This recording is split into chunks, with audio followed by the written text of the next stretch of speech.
예, 고난주간이 오고 있고 또 이 부활주의를 앞두고 저는 그 말씀을 묵상하면서 예수님께서, 하나님의 아들 예수님께서 이 땅에 오셔서 어떤 사역을 좀 하셨는지, 어떤 일을 하셨는지 그 말씀을 좀 묵상하고, 그리고 이제 듣는 하나님의 음성을 우리 성도들과 함께 듣고 싶어서 기도를 하면서 하나님이 들려주시는 음성을 들으면서 이 말씀을 준비를 합니다. 그런데 예수님의 이 공생의 사역을 보면 하나님의 아들 예수 그리스도, 메시아, 기름 부음 받은 자라는, 헬라 말로는 이제 그리스도라고 하는 이 메시아에 대해서 가장 자세하게 구체적으로 많은 예언을 하고 있는 구약의 선지자가 이사야 선지자입니다.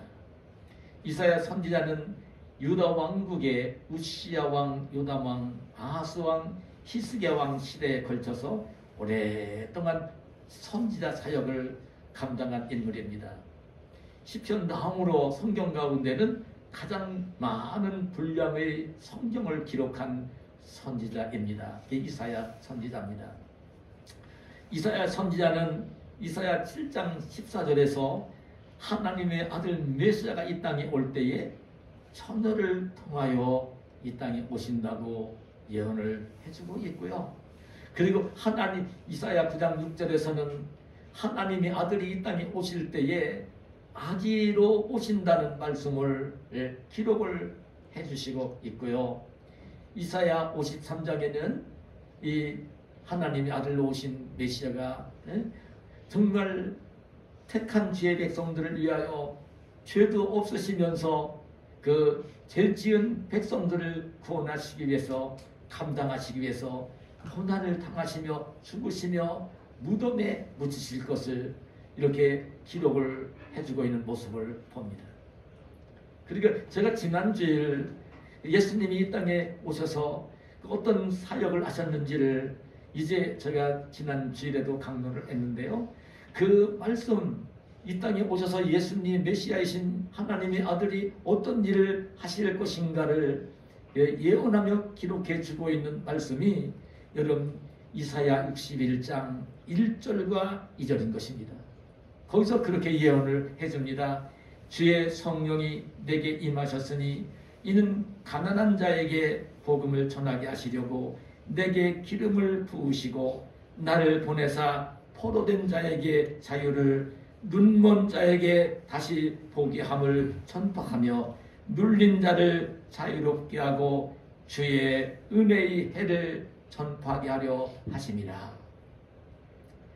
얼마나 이게 구체적으로 하나님의 아들이신 메시아 그리스도가 이 땅에 오셔서 주의 택한 백성들을 구원하시는 사역을 하시는데 어떻게 어떤 사역을 하실 것인가를 전체를 거의 말씀해 주시고 있는 그런 내용입니다.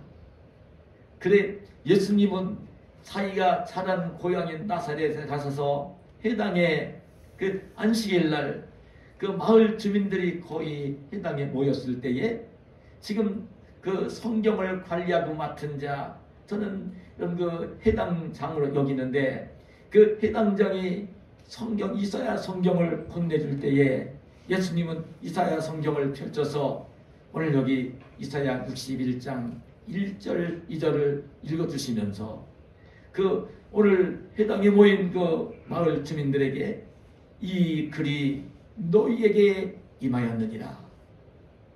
바로 이 말씀이 메시아에 대한 예언인데 지금 너희가 지금 이 말이 지금 너희가 지금 이제 그 듣는 귀로 임했다고 하는 이 말씀을 주님께서 하신 것입니다. 한마디로 말씀을 드리면 예수님께서 이사야 선지자가 예언한 이사야 61장 1절 2절 그 메시아로 오실 분이 바로 예수님 자신이시고 성경을 지금 읽어드린 예수님 메시아이시고 이 말씀이 이제 너희들에게 이제 임하게 된 것이라는 이 말씀을 하시는 것입니다. 놀라운 예언입니다. 그러니까 이사야 선지자가 약 700여 년 전에 살면서 그 당시에 사람들에게 하나님 말씀을 전하면서 기록을 했는데요.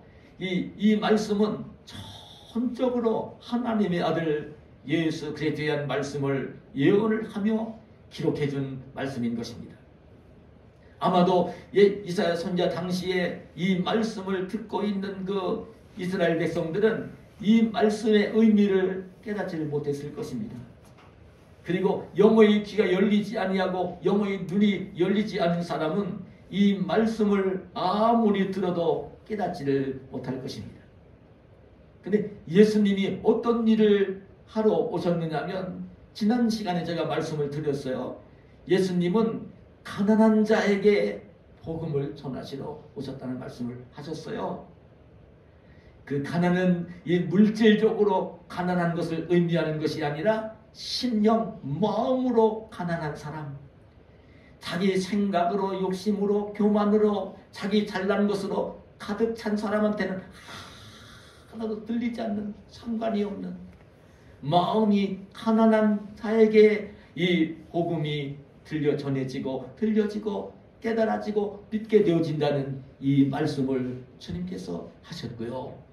예수님이 아무리 복음을 전해도 오늘날 주의 종들이 하나님의 이 성경 말씀을 들어 아무리 설교를 잘해도 이 정말 심령이 부자가 되어지고 교만하고 잘난 체하고 똑똑하다고 여기는 사람들한테는 하나도 들리지 않아. 그래, 이 하나님 말씀인 성경을 읽을 때, 설교를 들을 때는요, 큰 마음을 비우는 가난한 심령, 온유한 심령, 겸손한 심령, 정말 말씀이 들려올 때에 말씀을 잘 받을 수 있고 싹을 낼 수 있는 옥토 같은 마음이 되어야 한다는 말씀을 제가 지난 시간에 드렸어요. 그 다음에 주님은 또 어떤 일을 하러 오셨다고 말씀하시냐면 그런 말씀을 하신 거예요. 포로된 자에게 자유를 주러 오셨다는 거예요.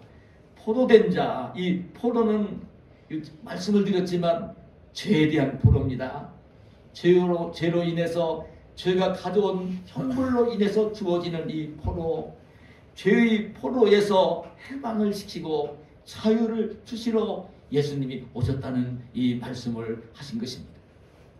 그리고 이어진 말씀에 보면 눈먼 자에게 다시 보기함을 전파하며 눌린 자를 자유롭게 하고 주의 은혜의 해를 전파하게 하려 하심이라. 지난주에 제가 앞에 나오는 가난한 자에게, 심령이 가난한 자에게 복음을 전하러 주님 오셨다고 말씀을 하신 것 강론을 했고요. 그리고 죄의 포로에서 자유롭게 해주시기 위해서 오셨다는 말씀은 제가 강론을 했고요.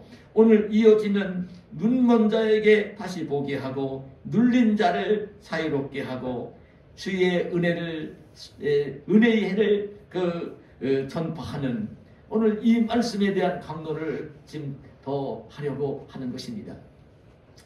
오늘 먼저 주님께서는 이렇게 말씀했습니다.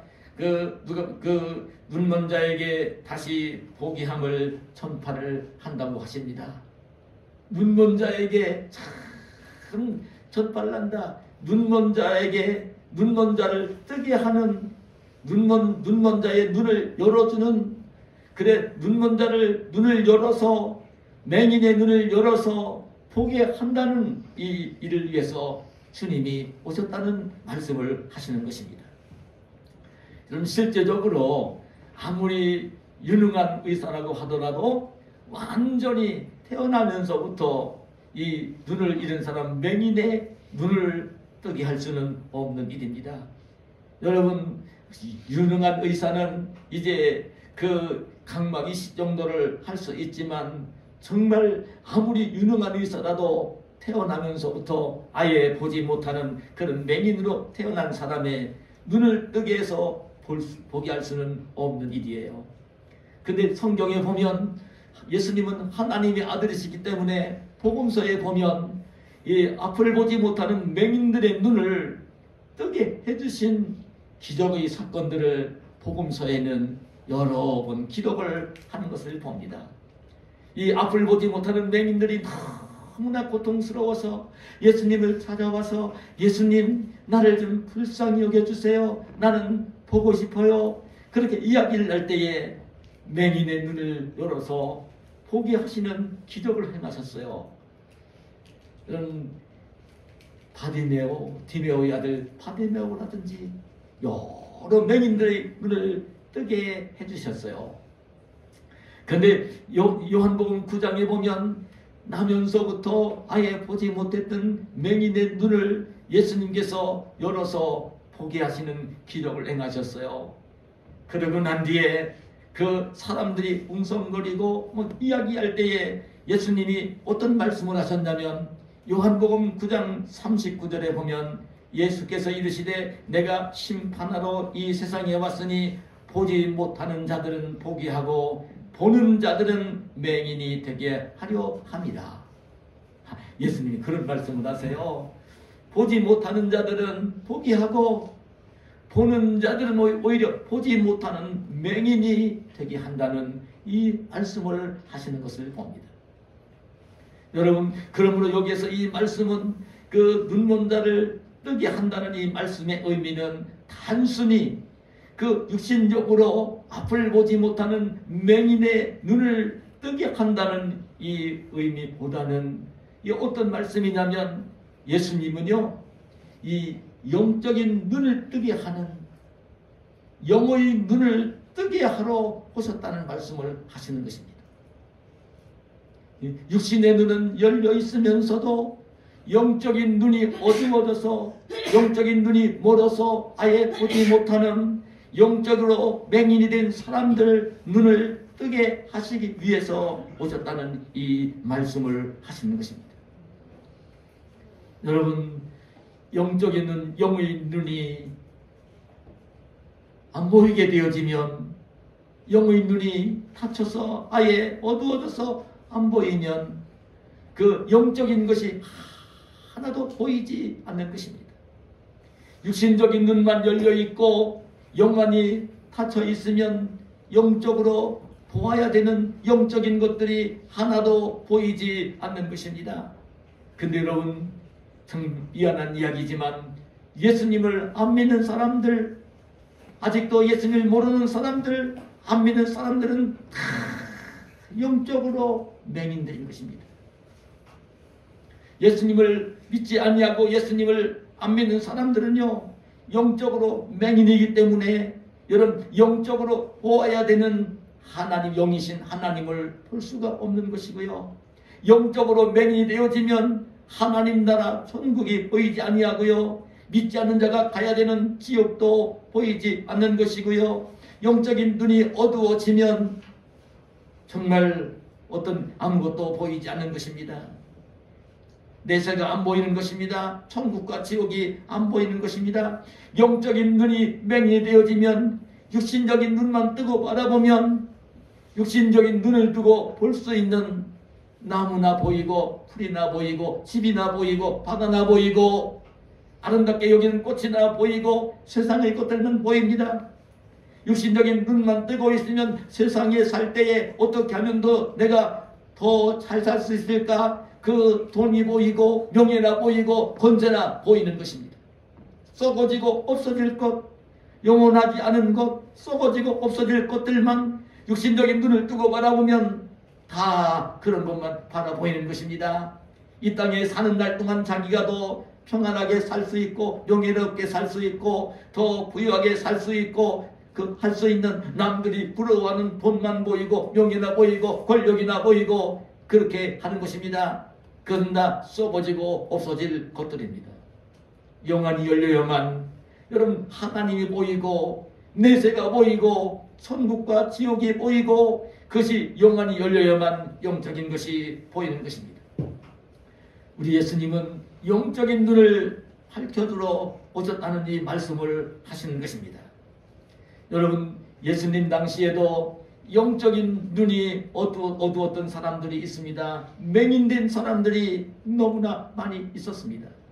그래 하나님의 아들이신 예수 그리스도가 오셔서 하나님의 아들로서의 천국 복음을 전하시고 맹인의 눈을 직접 띄워주시고 죽은 자를 살리시는 그 사역을 일하신 모습을 보면서도 예수님을 하나님의 아들로 알아보지 못하고 믿지 못했던 사람들이 많이 있었던 것입니다. 참 많이 있었던 것입니다.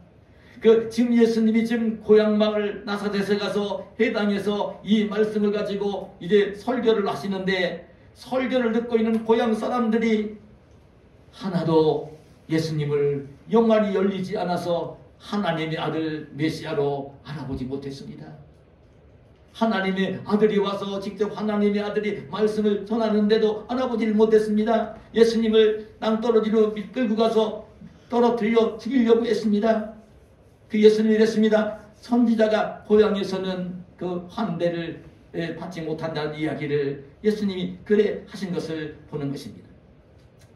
그 당시에 세상에 돈 많은 부자들, 권력 가진 권력자들, 대제사장, 서기관, 바리새인들, 장로들, 똑똑했던 사람들은요 예수님을 알아보지 못했습니다. 공부 많이 한 사람들이 알아보지 못했습니다. 돈 많이 가진 사람들이 알아보지 못했습니다. 그 당시에 최고 권력을 가진 대제사장, 장로들, 서기관들, 공부 많이 했다는 바리새인들 예수님을 알아보지 못했어요. 오히려 그들이 예수님을 시기하고 질투하며 백성들을 선동해서 십자가에 못 박아 죽이도록 했던 것입니다. 로마에서 보낸 그 유대 나라를 다스리는 총독 빌라도 가장 대표자도 예수님을 알아보지 못했습니다. 여러분 너무나 안타까운 이야기지만 예수님께 부름을 받아 3년 동안 다른 12제자를 주님이 부르셨는데 12제자가 주님을 따르며 3년 동안 함께 생활하고 함께 밥 먹고 함께 일을 했는데도 그 중에 하나 가룟유다는요 3년 동안 함께 생활을 하면서도 예수님을 하나님의 아들로 그리스도로 알아보지를 못했어요. 그래서 예수님을 은돈 30에 팔아먹는 거예요. 여러분 영안이 열리지 않으면 예수님을 하나님이 보이지 않습니다. 알아보지 못합니다. 내세를 알아보지 못합니다. 불행해지는 것입니다. 여러분 너무나 불행해지는 것입니다. 영안이 열려야만 귀한 사람이 되는 것입니다. 여러분 열왕기하 6장에 보면 그 이스라엘 나라가 이제 그 이스라엘 나라에 그 분명한 선지자가 있습니다. 엘리사 선지자입니다. 엘리야 선지자의 제자였던 엘리사 선지자입니다.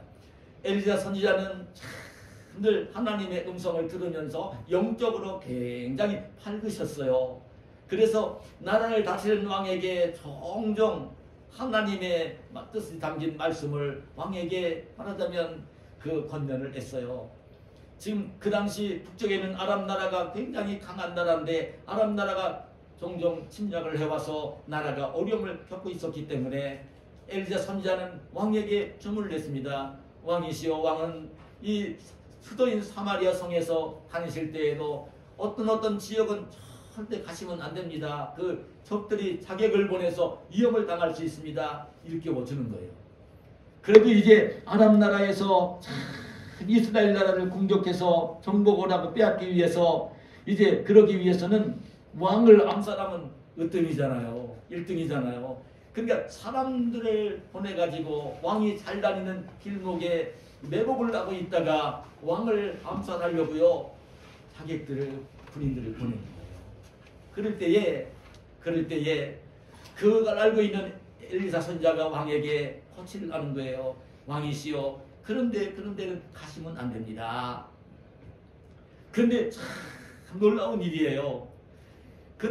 그래서 이제 아람 나라에는 그 왕을 암살하기 위해서 군인들을 보내면요, 이미 그 이스라엘 왕이 자기 부하들을 군사들을 이제 그 아람 나라 군인들이 오는 그 자리에 매복을 시켰다가 그 사람들을 다 죽이는 거예요.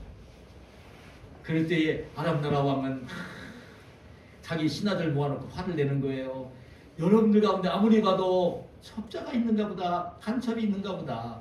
어떻게 내가 은밀하게 내 두 아들을 보내서 그 이스라엘 왕을 암살하려고 보냈는데 어떻게 알고 바로 그 자리에 군사들 보낼 때마다 어떻게 거기에 이스라엘 군인들이 매복을 해 있다가 우리 군사들을 그렇게 죽일 수 있느냐고. 그때의 신하들 가운데 어떤 신하가 얘기를 하는 거예요. 저 이스라엘 나라에는 엘리사라고 하는 하나님의 종이 있습니다. 선지자가 있습니다. 그 엘리사 선지자가 그 지금 왕이 계획을 하고 은밀하게 하는 말까지도 다 듣고 지금 왕에게 알려주어서 자기 왕에게 알려주어서 그런 일이 계속 일어나는 것이라고 알려줍니다. 그래서 아람 나라 왕은 야 그러면 이스라엘을 공격하기 위해서는 왕보다도 더 중요한 게 엘리사 선지자구나. 엘리사 선지자를 잡아오고 죽이면 이스라엘 나라를 쉽게 우리가 공격하고 정복할 수 있겠구나. 그래서 엘리사 선지자가 어디 있는가를 알아보고 엘리사 선지자를 잡으러 그냥 몇 명의 군사가 아니라 많은 군인들을 밤에 그것도 은밀하게 엘리사 선지자가 머물러 있는 도단성으로 보내서 밤중에 엘리사 선지자가 머물러 있는 도단성을 겹겹이 포위를 한 것입니다. 날이 밝으면 엘리사 선지자를 잡아 죽이려고요. 아침에 일찍 일어난 엘리사 선지자의 사환인 게하시가 방문을 열고 보니까요. 이게 웬일입니까? 자기 선지자와 자기가 머물러 있는 도단성을 작은 도단성을 아람 나라 군인들이 와서 겹겹이 포위를 한 거예요. 물샐 틈 없이. 그래 겁에 질린 사환이 달려들어와서 선지자님 큰일 났습니다. 지금 저 성 밖에 성 주위에 아람 나라 군인들이 와가지고 겹겹이 우리를 포위하고 있습니다. 벌벌 떨면서 엘리사 선지자에게 그 얘기를 전합니다. 그때 엘리사 선지자는 사환인 게하시에게 말을 합니다. 두려워하지 말라고. 저 아람 나라 군인들보다도 더 많은 사람들이 우리를 보호하고 있다고 얘기를 합니다. 그러면서 하나님께 엘리사 선지자가 기도를 올립니다. 하나님, 내 사환 게하시의 눈을 열어 주님이 우리를 보호하고 계시는 것을 보게 하시옵소서. 그랬더니요, 사환인 게하시의 눈이 열려서 영안이 열려서 바라보니까요, 아람 나라 군인들이 와서 자기랑 선지자 잡으러 온 군인들보다 더 많은 불말과 불병거가 가득하게 자기를 둘러싸고 보호하고 있는 모습이 보이는 거예요. 천군 천사가 보호하고 있는 모습이 보이는 것입니다. 여러분, 영안이 열려야 하나님이 보이고, 영안이 열려야 천군 천사가 보이고, 영안이 열려야 여러분 천국이 보이고, 영안이 열려야 가장 가치 있고 귀한 것이 보이는 것입니다. 영안이 흐려져서는 안 되는 것입니다. 근데 신앙생활을 하는 사람들은 기본적으로 여러분 영안이 열려 있어야 되는 사람들입니다. 왜냐하면 성령을 받은 사람만이 예수님 믿을 수 있어요. 그러면 이제 죽었던 사람이 살아났기 때문에 이제 영적인 눈이 열린 사람이에요. 영적인 사람이 눈이 열렸는데, 근데 안타깝게도 신앙생활을 하면서도 영적인 눈이 멀지는 않지만, 완전히 눈이 머는 것은 아니지만, 맹인이 되는 것은 아니지만, 영적인 눈이 흐려지고 어두워지는 교인들이 많이 있습니다. 영적인 눈이 어두워지는 사람들이 너무나 많이 있습니다. 영적인 눈이 참 흐려지고 흐려져서 그 시력이 나빠져서, 영적인 시력이 나빠져서 그 천국도 안 보이고 하나님도 안 보이고 내세도 안 보이고 참 귀한 것들이 안 보이는 사람들이 너무나 많습니다. 영적인 눈이 너무 흐려져서 아예 그 성령을 받지 못한 이방인들과 똑같이 그냥 썩어지고 없어질 것들만 가득하게 보이는 그런 교회 다니는 사람들이 많이 있는 것입니다. 여러분, 이런 안타까운 모습을 여러분 예수님께서 요한계시록 3장 17절에 보면 그 라오디게아 교회에 그 편지를 보내면서 이렇게 책망을 하시는 것을 봅니다. 내가 말하기를 나는 부자라 부요하여 부족한 것이 없다 하나 내 곤고한 것과 가련한 것과 가난한 것과 눈먼 것과 벌거벗은 것을 알지 못하는도다. 이 라오디게아 교회는요 굉장히 부자 도시에 있었던 교회입니다. 그래 그 교회에 올라오는 교인들도 거의 다 부자들만 올라왔고요. 그 물질적으로 그 부자들이 사는 도시였기 때문에 교회도 물질적으로 풍요로웠던 것입니다. 그래서 라오디게아 교회 성도들은요, 우리는 부유하기 때문에 또 모든 게 풍부하기 때문에 부족한 것이 하나도 없다. 그렇게 이제 아주 영적으로 게을러져서 물질적인 것들만 보여서 그렇게 되어 있을 때에 그때 주님께서 안타깝게 여기시며 이 책망을 하신 거예요. 너희들이 우리는 부자다, 풍요하다, 부족한 것이 없다 그렇게 하지만 하나님이 보실 때는, 주님이 보실 때는 그렇다는 거예요. 영적으로 곤고한 것과 가련한 것과 가난한 것과 눈먼 것과 벌거벗은 것은 알지를 못한다. 영안이 흐려져서는 안 되는 것입니다. 우리 예수님을 믿는 하나님의 백성들은요, 영적인 눈이 흐려지지 않도록, 어두워지지 않도록 밝게 볼 수 있도록 밝혀야 되는 것입니다. 근데 여러분, 이 영안을 밝게 하는 것은요 다른 걸로 되는 게 아니에요. 그것은 다른 걸로 되는 게 아니라 하나님 말씀인 성경을 날마다 읽고 묵상하고 기도하는 생활을 할 때에만 영적인 눈이 밝아지는 것입니다. 영적인 눈은 다르게 밝힐 수가 없습니다. 영적인 눈은 주님이 밝혀주셔야 되는 것입니다. 내가 스스로 밝을 수가 없는 것입니다. 근데 주님이 영적인 눈을 밝혀주시는 사람은 누구냐면 날마다 하나님 말씀인 성경을 사모하며 읽고 있는 사람이고 영적으로 깨어 기도하는 생활을 날마다 하고 있는 사람을 우리 하나님은 영원히 밝게 빛날 수 있도록 해주시는 것입니다. 저와 여러분 날마다 영원히 밝게 빛나는 생활을 하는 저와 여러분이 되시기를 축복합니다. 아멘.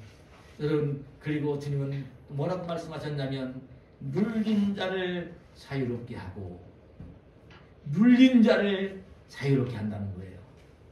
근데 눌린 자를 자유롭게 한다는 이 말씀은 뭘까? 눌렸다는 이 말은 억압을 받고 있고 고통을 받는 것을 가리키는 말입니다. 억압을 받고 있고 고통을 받는 것을 자유롭게 해주시는 일을 위해서 주님이 오신 것입니다. 주님은 그 사역을 하신 것입니다. 이 땅에 사는 사람들은 누구나 다 억눌려서 살고 있는 모습을 봅니다. 무엇인가 마음적으로 생활적으로 억눌려가지고 짓눌려서 그 스트레스를 받으며 스트레스 속에 염려를 하며 세상을 살고 있는 모습을 보는 것입니다. 언젠가도 제가 말씀을 드렸지만 여러 해 전 CBS 기독교 방송에서 세계 역대 왕들의 수명을 소개한 적이 있습니다. 근데 놀라웠게도 세계를 지배했던 로마 황제들의 평균 수명이 35세였고요. 중국 왕들의 수명이 36.7세였고요. 우리나라 조선시대 왕들의 평균 수명이 43.3세였습니다. 이해가 되지 않는 일입니다. 로마의 황제들이나 중국의 황제들이나 우리나라의 조선의 왕들은요, 이 나라의 가장 지도입니다. 그 사람들은요, 날마다 가장 좋은 음식을 먹고, 그리고 가장 유능한 의사들을 곁에 끼고 살았던 사람들입니다. 근데 그런 사람들이 가장 좋은 음식을 먹고 살고 있고, 그 병이 났을 때 가장 잘 치료할 수 있는 의사들을 곁에 데리고 생활을 했으면서도 평균 수명이 그렇게 짧았던 것입니다.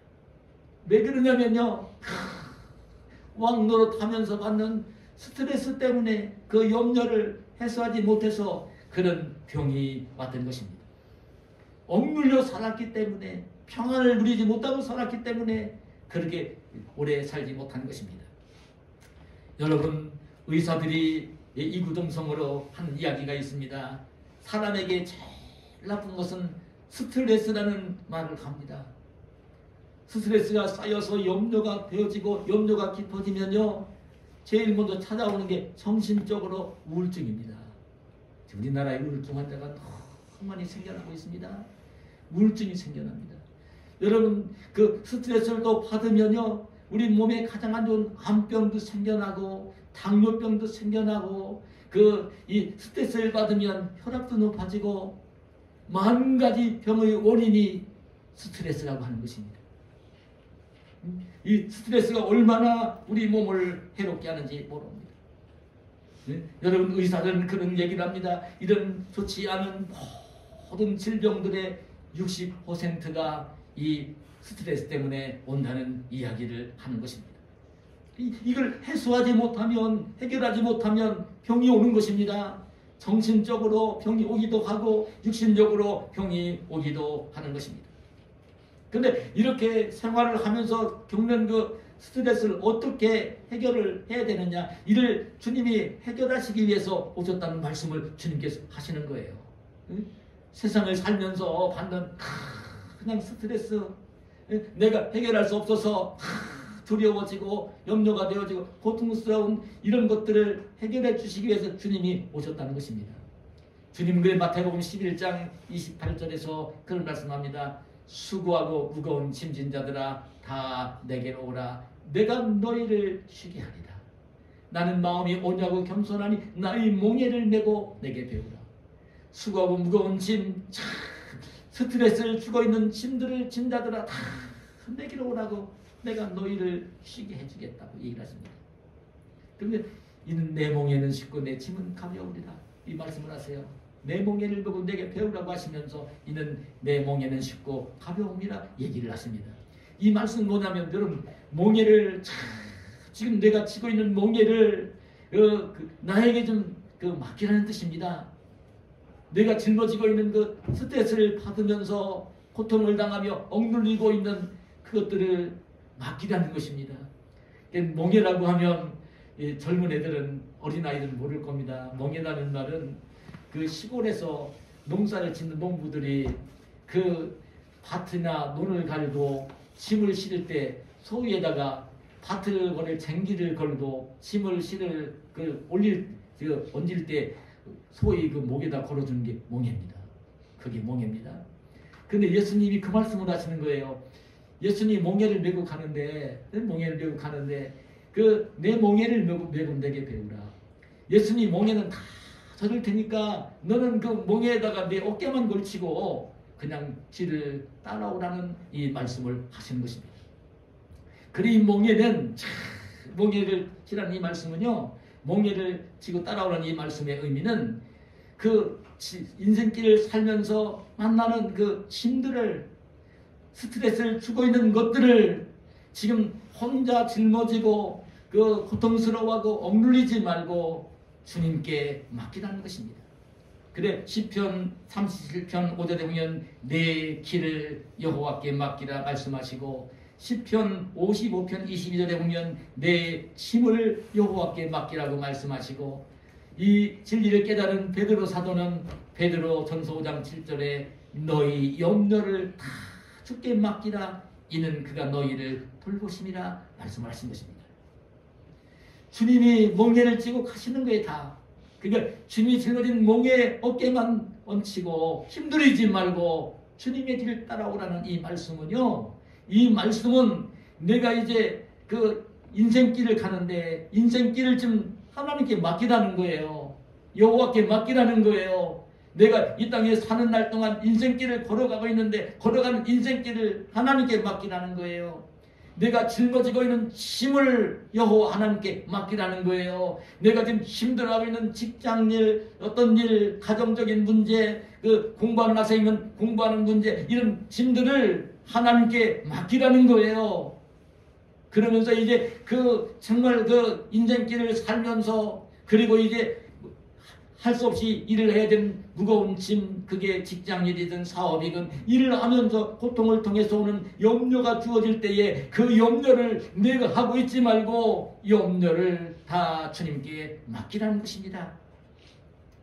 그래 종종 말씀을 드리지만 이 맡기라는 의미는요, 그 구약 신약 성경의 언어인 헬라어로 뭐라고 하고 있냐면 에피디산테스라는 말로 번역이 되어 있는데, 기록이 되어 있는데, 이 말씀을 우리말로 맡기라는 말로 번역을 했는데요.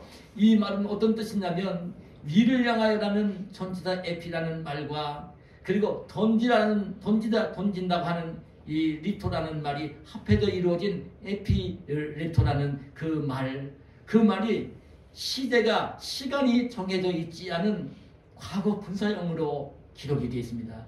에피리토의 과거 분사형인 에피디산테스라는 말로 기록이 되어 있는 것을 볼 수 있어요.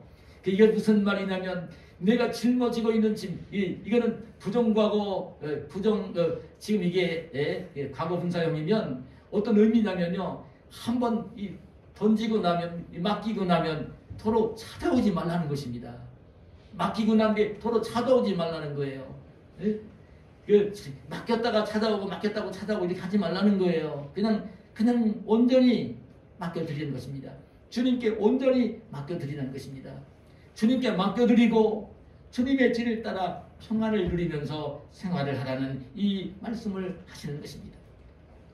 오늘 저와 여러분이 인생길을 걸어가면서 오늘 가정을 위해서 직장 일을 하면서 그리고 자녀들을 돌보면서 온갖 스트레스를 받으며 생활을 할 것입니다. 그 주님 말씀하시는 것입니다. 그 받는 스트레스를 받을 때에 무겁게 여기는 짐이 있을 때에 그걸 혼자 짊어지고 억눌려서 고생하지 말고 주님께 맡기라는 말씀을 하시는 것입니다. 그럼 주님께서 그 문제를 해결해 주신다는 말씀을 하시는 것입니다.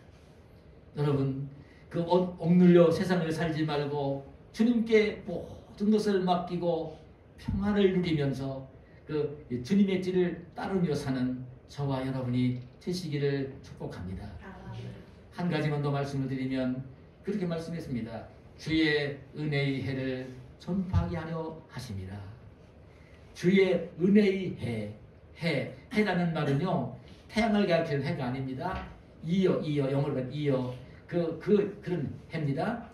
은혜의 해는 그래, 어떤 이게 은혜의 해라는 말은 풍성한 은혜가 주어지는 해, 이런 뜻입니다. 그래서 이 은혜의 해는 뭘 가리키는 말이냐면 구약 성경에 나오는 희년을 가리키는 말입니다. 희년은 아주 복된 해라는 뜻입니다. 희자가 여러분 기쁠 희자나 드물 희자가 아닙니다. 복을 가리키는 희자입니다. 이 희년은 어떤 해냐면요, 안식년을 7년마다 돌아오는 안식년을 7번 지내고 49년을 보내고 50년째 되는 해를 희년이라 이렇게 이야기를 합니다. 근데 희년은 어떤 해냐면 레위기 25장 10절에 보면 너희는 50년째 해를 거룩하게 하여 그 땅에 있는 모든 주민을 위하여 자유를 공포하라. 이 해는 너희에게 희년이니 너희는 각각 자기의 소유지로 돌아가며 각각 자기의 가족에게로 돌아갈지며. 이게 무슨 말씀인지 아십니까? 희년이 되어지면 모든 억압에서 해방을 누리는 것입니다. 자유를 누리는 것입니다. 여러분, 희년이든 50년마다 희년이 돌아오는데 희년이 돌아와 희년을 알리는 그 나팔 소리가 울려 퍼지게 되어지면요, 빚진 것이 다 탕감이 되어지는 것입니다. 어떤 사람에게 어떤 빚을 졌어도 다 탕감이 되어지는 것입니다. 그리고 빚을 너무나 지어가지고 자기가 가진 그 땅을 팔아요. 그 땅을 팔으면요, 희년이 되어지면 팔았던 땅이 다시 자기에게로 돌아오는 것입니다. 그런데 땅을 팔아서 빚을 갚으려고 하는데도 빚을 다 못 갚았어요. 그래서 그 빚쟁이한테 가서 종이 돼야 돼요. 그러면요, 종이 돼야 돼요. 그 집이나 땅을 다 팔아서도 빚을 못 갚으면요, 가서 그 집에 종이 돼야 돼요. 그게 히브리 법이에요. 그런데 그렇게 종이 되었어도 이제 신년이 돌아오면 종이 되었던 그 집에서 노예에서 풀려나서 자유인이 되어지는 거예요. 모든 것에서 자유를 누리는 것이 신년입니다. 그런데 주님께서 이 말씀을 하신 거예요. 주님께서 이 땅에 오신 것은 은혜의 해를 선포하러 오셨다는 말씀을 하시는 거예요. 신년의 그 복을 선포하시기 위해서 오셨다는 거예요. 죄를 짓고 죄의 결과로 고통받는 사람들을 해방하러 오셨다고 하시는 거예요. 그게 어떤 억압일지 모르지만 질병과 절망과 사망의 염려 속에 살고 있는 우리를 구원하러 오신 것이고, 그 예수님을 믿기만 믿으면 이 모든 그 종의 몽해를 벗고 자유를 누리게 되어지는 그런 하나님의 은혜가 임하게 된 것이죠. 그래서 고린도후서 6장 2절에 이렇게 말씀합니다. 이르시되 내가 은혜 베풀 때에 너에게 듣고 구원의 날에 너를 도왔다 하셨으니 보라 지금은 은혜 받을 만한 때요 보라 지금은 구원의 날이로다. 여러분, 지금은 예수님이 오셔서 십자가에 달려 죽으시고 그 모든 구속사역을 완성하시고 그리고 이제 다시 부활하시고 승천에 올라가시고 성령으로 오셔서 오늘 민다들과 함께 해주시는 이때는요, 은혜의 해, 복된 해인 것입니다. 그래서 저는 오늘 예수님 믿는 사람들은 50년마다 한 번씩 돌아오는 그 신년의 복을 누리는 것이 아니라 예수님 믿고 구원받은 하나님의 자녀들은 날마다 신년의 복을 누리며 살아야 되는, 매일매일이 자유를 누리며 살아야 되는 신년의 복을 누리며 살아야 되는 것입니다. 오늘 저와 여러분은 날마다 신년의 복을 누리며 신년 은혜의 복을 누리며 사는 저와 여러분이 되시기를 축복합니다. 주님은 우리를 위해서 이 땅에 오셨던 분입니다. 주님이 이 사역을 감당하신 것입니다. 가난한 자에게 복음을, 심령이 가난한 자에게 복음을 전해주시고 죄의 포로에서 해방시켜주시고 이 영적인 눈이 먼 자를 영적인 눈을 밝혀주시고 세상을 살면서 그 짊어진 무거운 짐 때문에 눌려있는 자에게 그 해방 자유를 주시고, 그리고 모든 억압에서 종이 되어 살지 말고 하나님이 주시는 은혜의 복을 누리며 살기를 원하셔서 주님이 이 땅에 오신 것이고 그 사역을 하신 것입니다. 오늘 저와 여러분은 주님께서 베풀어 주신 은혜의 복을 누리면서 이 땅을 살고, 아직도 주님이 베푸시는 이 은혜의 복을 알지 못하는 사람들에게 주님의 이 주님을 믿으면 은혜의 복에 동참할 수 있다는 복음을 전하면서 사시는 저와 여러분이 되시기를 예수님의 이름으로 축복합니다. 하나님 감사합니다. 오늘 우리를 사랑하셔서 귀한 시간 성전에 불러주시고 주님을 예배하게 하시고, 오늘 사순절 기간에 주님이 이 땅에 오셔서 어떤 일을 우리를 위해 하셨는지를 오늘 하나님의 귀한 말씀을 통해 들려주시고, 우리가 이 말씀을 마음속에 담고 나에게 주신 말씀으로 받고 이 말씀에 순종하면서 주님이 이루어주신 풍성한 은혜의 복을 누리며 살기를 원하시는 주의 음성을 들었사오니 오늘 이 말씀을 마음속에 담고 순종하면서 주님이 약속하신 풍성한 복을 누리며 이 땅을 복되게 사는 저희들 모두가 되게 하여 주시옵소서. 예수님의 이름으로 기도하옵나이다.